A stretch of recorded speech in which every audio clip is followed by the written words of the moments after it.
Could Mac break Tom Brady's arm? Well, his attitude to first aid is what we expect. We're pretty much straight to story. The gang finds a dead guy. The gang are pretty upset about the inconvenience this has on them. Death, germs, gasoline and burning. For responsibility everybody looks to Charlie, thus Charlie work is born, though there'll be less safety methods and a mask and a bin bag. Rebecca Keane, the bereaved, played by Lindsay McKeown. Charlie cutting the atmosphere with condolences is hilariously delivered. Rebecca didn't know her grandfather well, which is an opening for Dennis's cognitive machinations. The competitive streak begins as they're fighting over whether the bereaved is in their league. Dennis' sleaze and Mac's desperation. Ugh, he really is the worst. It's good to see that Frank will become a positive influence in Charlie's home hygiene. Dee has a problem with old people. Charlie enjoys his popcorn, but fails to barter utterly. Visiting Pop's nursing home, and Dee is disgusted enough to back out. She's as shallow. Charlie is in some sense a straight man in many early episodes.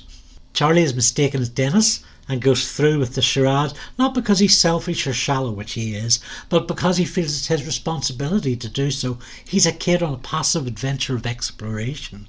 The anti-Semitism is dripping from Pop, the disgust of which is diffused by Tom Bauer's mighty squeaky voice.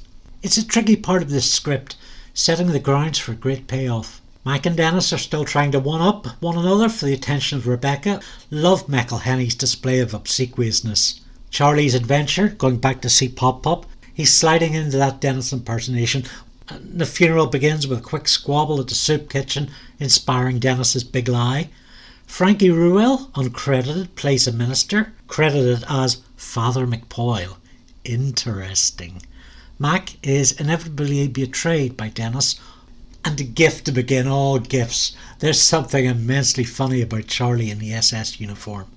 Lionel Keane's eulogy, he had the heart of a lion in the spirit of Christ. Though Dennis is aware he's running a con, he's deluded enough to imagine he might be spearheading a help the homeless mission. Dennis Reynolds, exiled Nigerian prince, in your email.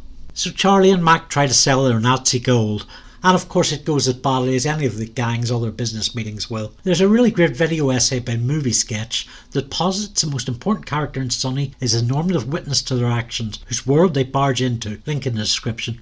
Dee visits Pop. He's not that happy to see her either.